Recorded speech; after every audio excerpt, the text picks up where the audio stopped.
Tucci. Those guys are just great friends of ours, and just incredible people to begin with. And Mark Sparacio, who was mostly known as a painter, was doing a book, and he went up to Jimmy Palmiotti, went up and said, "Hey, I want you to do a Jonah Hex story." But and he's like, "Well, can you draw a horse?" So Mark Sparacio drew a horse and said, "All right, you're hired. You can do this one book." Right. So then he went up to Billy Tucci and said, "I have no clue about Jonah Hex. Hopefully I'm not going to blow this for anybody with this story." But he goes, "I have no clue about Jonah Hex. What do I do?" And Billy Tucci goes, "Oh, I got this friend, the Madman. You'll love him. He's into Sergeant Rock, and he's into just Jonah Hex and all these characters. So reach out to this guy." So he reached out to me, and I gave him a bunch of references at a show.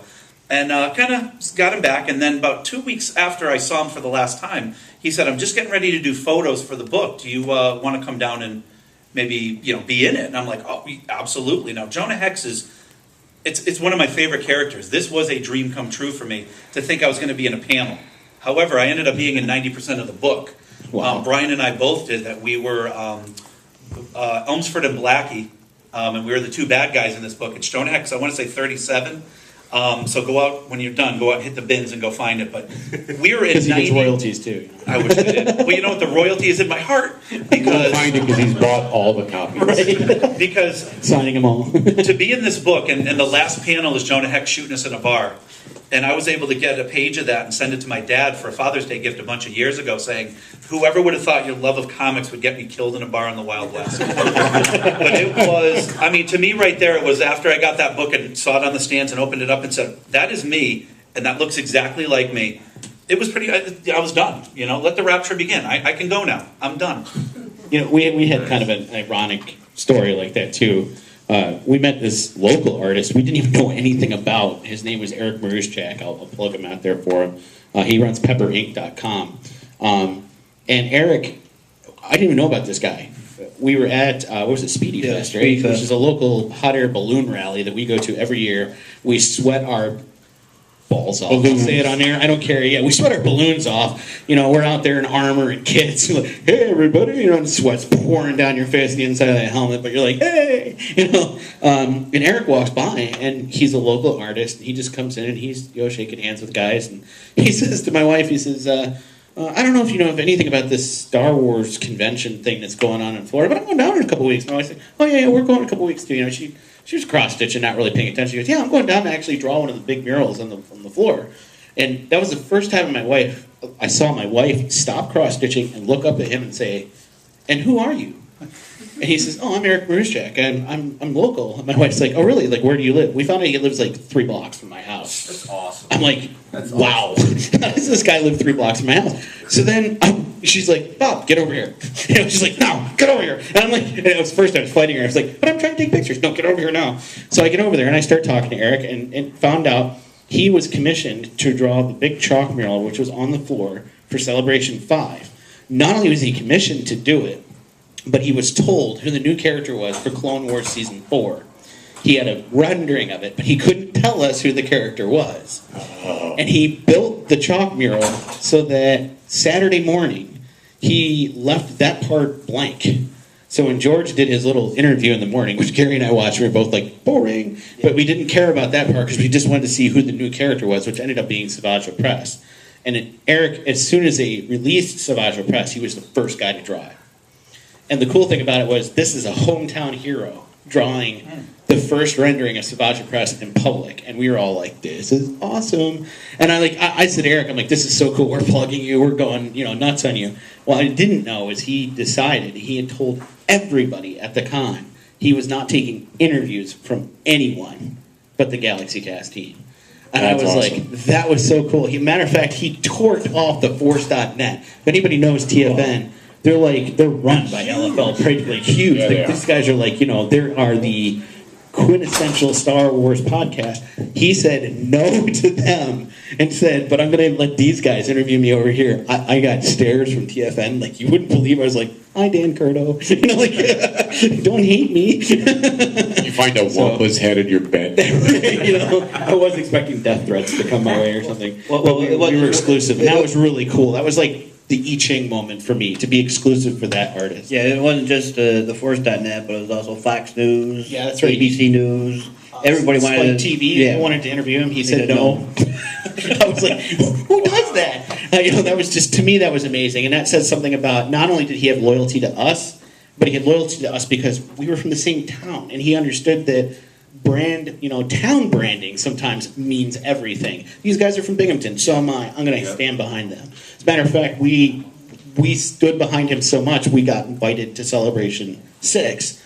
And I got a pass to get in and everything. So we're now part of the press corps, E6, just for him standing up for us, which was really cool. Now, the thing that I have to go back with that story is a hot air balloon convention or show.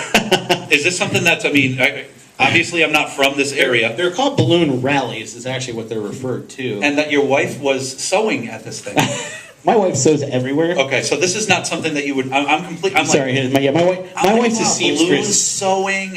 Is she building a balloon while she's there? No. Like my hobby is costuming and podcasting. Yep. Her hobby is seamstressing. It kind of works hand in hand, actually. It Like, does. hey, honey, can you build make this this? jumpsuit? But the most important part of the story rationalizes an important part of the Star Wars universe. One of the reasons why stormtroopers can never hit their targets is they got sweat in their eyes. Yeah, you can't 'cause- see a dang thing out of the helmet, man. Yeah, you could not hit the broadside of a barn with a helmet on. I'm telling you right now, not a full helmet, no way. I'd love to actually get guys in stormtrooper armors out to actual rifle ranges Just try it out. just to There's see. a Mythbusters episode waiting to happen. There you go. Great Namhara, I know you follow me. Are you listening to this? Do it. Do it. I'd love to see it. I think the funniest moment we've had on our site was with the original group, and we had Peter Cullen on for both the release of Transformers in the theaters and the release on DVD. Wow. And if you've ever listened to Peter Cullen, he is hilarious. He's the funniest guy. And Omar, he's like, Mr. Cullen, you can call me Peter. I can. Sir, he's gone on for like half an hour about how Peter Cullen changed his life just by being Optimus Prime. He's like, could I ask you a huge favor? Could you record my outgoing voicemail message for me? It's like, yeah, sure. So now if you call Omar's number, it's like, this is Optimus Prime. You've reached Omar's number. Leave a message. Don't make me angry. And I called him the other day, and it's like, this is like 5 years later, and he's still got that message there. Did you take it off? No. All right. So before we take some questions, I thought I would throw out there two things that we could give out. Who's the first celebrity you interviewed? So I'll ask that. Just give me a brief lowdown on what the experience is like, if you can remember. I know for me I can remember, but I don't know about you guys. For me on the website, it was when we had Joe Quesada, because I called in and because we were like, I have to ask this question just for the sheer audacity of it. It was like, Mr. Quesada, are you going to bring back Rom to Space Night anytime soon? No. That was it. It's like, good job. Who was the first person you interviewed? Well, with me it was because I'm still in sidekick status. With me, it was actually the guys from the Comic Book Hall of Fame. They're actually here on location today, but they're doing some very big things, and I didn't realize it till I did the legwork that wow, these guys are huge. They're going to be somebody amazing. After that, it was meeting Matthew Dow Smith. Yeah, I haven't met the doctor yet, hoping, but yeah, but I mean, just.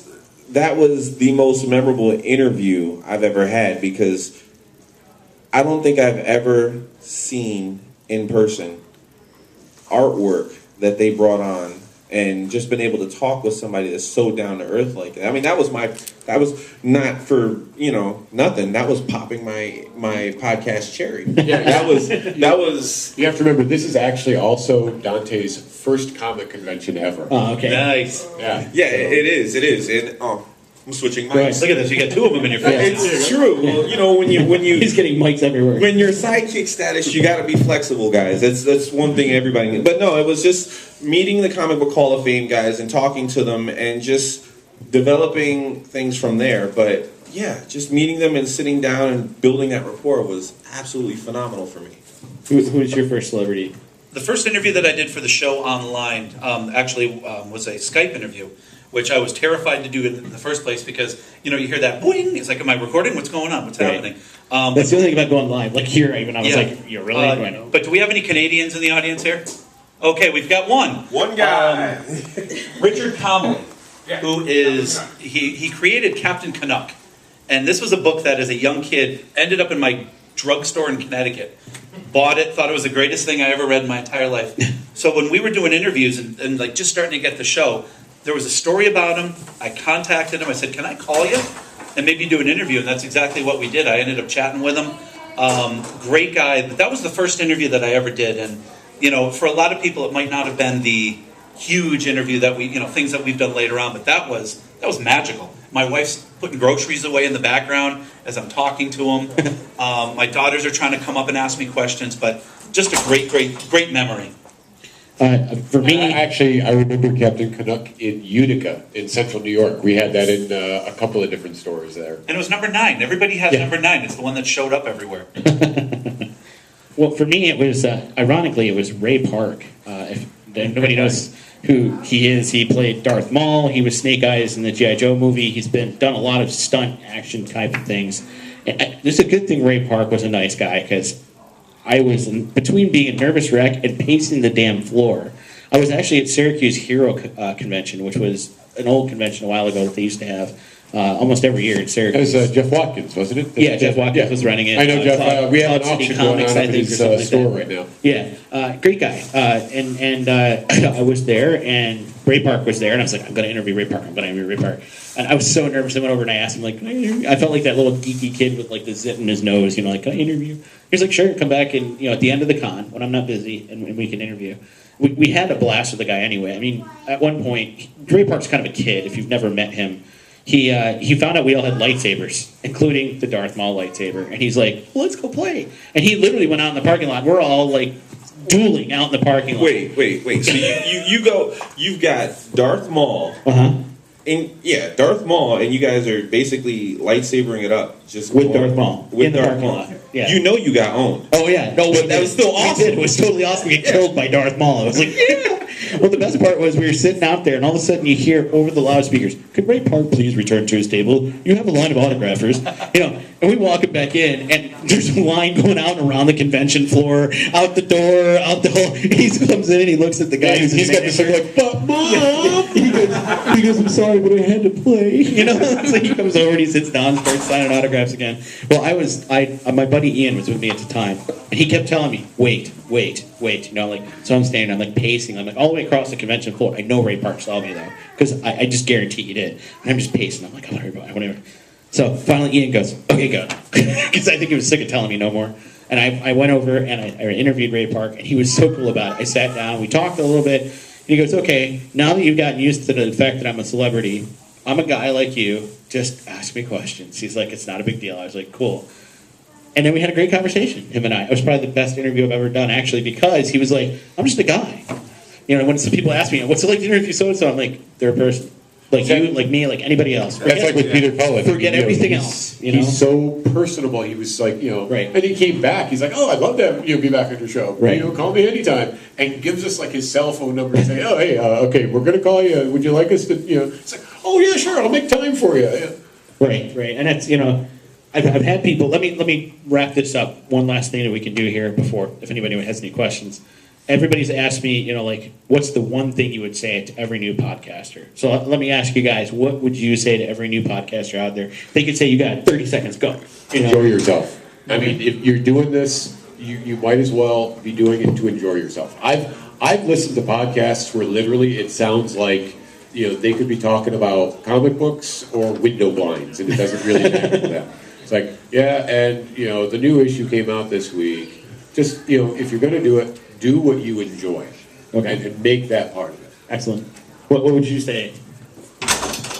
Me, I pretty much with Jeff. You have to enjoy yourself. You have to have a passion, and you have to remember to breathe. You can't just sit there going on a tangent nonstop and keep saying it, and then you're like, because that's horrible feedback in the microphone. But yeah, you have to enjoy yourself, and you have to have somebody that you're casting with that's good. I call it the Abbott and Costello syndrome. Right. Because if you don't have somebody that you can podcast with, then you really don't have much of a show. Because you're sitting there, so, yeah, stuff. And they're like, yeah, stuff. You could be as passionate in the world about something, but if you don't meet somebody halfway, you've got nothing. Right. I would definitely say keep it positive. There's enough negativity out there in the world, let alone in the podcast world. Focus on the positive things. Focus on the things that that make you happy. Don't read a book and go, oh, this thing's terrible. I can't wait to rip it apart.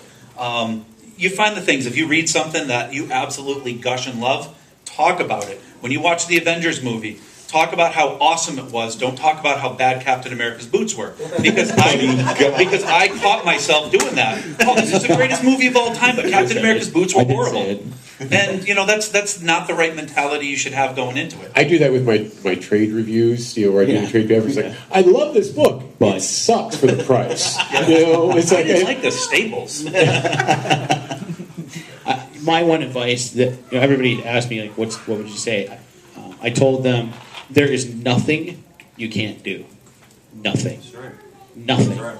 Everybody said to me, what, you want to do a podcast about this? Do it. Nobody else has done it? Great, you got a niche. Yep. Nobody else has done it before. I want to get sponsors for my show. Great, do it. And it's, well, how do you do that? Go out and ask. You have nothing to lose. Mm-hmm. It's kind of like my brother and I came up with the 5 philosophies for teaching. I'm gonna out him now. He's gonna hate me for this, but the 5 philosophies for teaching that we had were really simple. It was Bill Durham. I don't know if you've ever seen the movie. My favorite quote from the movie is, "Don't think it only hurts the ball club." That's one of my podcasting rules. Pull the trigger is one of my main ones. When in doubt, pull the trigger. If you don't know if it's gonna work, put it out there. See if it happens. If it works, you'll have people listening. If you don't, you'll know not to do that again. Just do it. Actually, if it works, you'll have a few people listening. If it doesn't work, you'll have tons more people listening. Right. But a lot of people have always asked me, how do you guys make that work? And I'm like, we just get up and we do it. We don't wait for people. We don't let anybody else tell us how to do it. We're just going to go out there and we're going to do it. And there's nothing you can't do in podcasting. There's nothing. So don't let anybody hold you back. Don't let anybody talk you out of it. Don't let anybody negative with you. Just do it. It's the Nike motto, I guess. Mm-hmm. Yeah. What would you say, Gary? My advice is just be yourself. If you don't like something, say you don't like it, but don't trash it or nothing. But I do that. But don't trade your values in for a quickie interview with someone. Right? Yeah. Don't be like, oh, well, I hate this guy, but I'm gonna go interview him right now. This will be fun. well, that's why I think it'd be fun to interview Filoni. Well, yeah, we're taking him to Dave Filoni at Celebration 6. I might be bringing a coffin back. I've got one built already. I'm waiting for Gary to come back in coffin. Remember, no disintegrations. Right. Who's going to kill me? Well, yeah. You could probably get sponsors for that too. I'm thinking, right, for the funeral. If you have Ray Park do security, he's safe. Right, there you go. The coffin will be coming through with stickers on it from all the different sponsors. I'm thinking more like Gary Boughton's funeral, brought to you by the Galaxy Cast. Wow, Taco Bell endorsed this. That's great. You never know. Maybe the 501st will sponsor it. Maybe. All right, so before we leave, because I know we are running over, but the last panel ran over a little bit too. Any questions from anybody out there about podcasting? Something you want to know about it? Go ahead. Do you need any special equipment for that, or? Yeah, I always get that question, like, what do you need? It can be simple. It could be as simple as going out and I've had guys use game headphone mics. Yeah. And I literally use simple. I use a $100 podcast mixer kit that I bought on Amazon and a laptop, and it's 2 mics, it's 2 headphones, it's a little mixing board, and the software. See, I'm extreme. I'll admit I'm on the extreme side, but it's because that's my craft at school. I teach kids how to use sound and light boards. It's kind of like what I do as a music teacher. I also teach them the tech side of things. So I have a lot of high-tech stuff.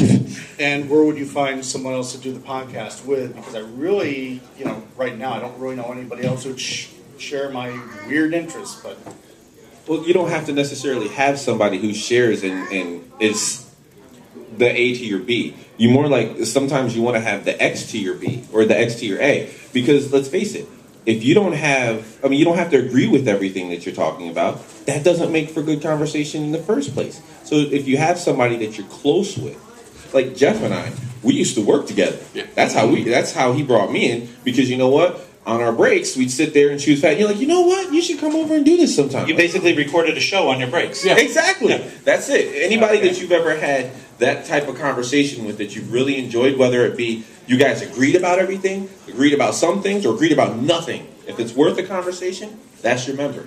And also, like, where would you find a mixing board besides Amazon? Just go out to some. There's all sorts of places. If you, Radio Shack.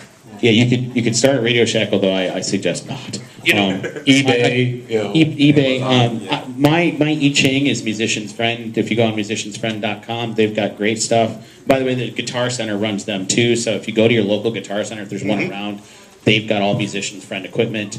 Those guys are great at helping podcasters start. If you tell them I'm podcasting, they're going to be like, all right, here you need this, and this, and they'll lay it out for you. And if you sit at actually, if you come out to our table, if you see our podcast setup, one thing you'll notice is our mics. Actually, we didn't go out and actually get the little rubber cushions to put over the mics. We actually have 2 socks. There's cheap ways to do it. Yeah, my girlfriend basically, I was like, I'm going to go out to Radio Shack, and she's like, well, these are brand new socks here. She just basically took a pair of fluffy socks and just threw them over the mics for us. Right. Yeah, and it They works. work great. That's, They work. That's great. I used to work in radio also, and it was like Yeah. one of the things we used to Yeah. do at the radio station all the time. Yeah. It's like, okay, there we go. Yeah. Now, to help you with that really quick, I'll give you the cheapy version of what we first started doing. We had a laptop, which was the price of the laptop. We had Audacity, which is a free program, which we still use. which is what we use. Which is What I have. amazing. I don't use Audacity anymore. I use Mixcraft, but they bought it for us, so There I we can't go. argue with it. And then we had like a $40 Logitech microphone Yeah. that we put in the front of the room. Yep. And when we would have to do our points, we would lean into the microphone. Yes, I agree with that point, and then we would pull away. And the quality was still really good. I mean, we listened to those old shows, and I'm like, wow, you know what? That was cheap magic. Yeah, And it works because it doesn't matter how. It's like the guy that wants to be the greatest hockey player of all time goes out and buys a $600 pair of skates, but he can't skate. The skates are Right. not going to make you any better. No. They'll help you, but you should have a voice to begin with. You know what it's not nasally when you're doing this, unless you're doing a nasal program. Yeah. But Which, you, forgive me because I got a cold today. But I think you sound great. oh well, thank you. I love it. I love it. You've got a great But that's it. You can do it cheap, and you can and just have fun with it. You know, do it that way. That way, there's not much of an investment. And then, if you want to, like we did, we went out and bought that same kit: Yeah. mixing That's- board, that's what we microphones, figured out, too. poles, done.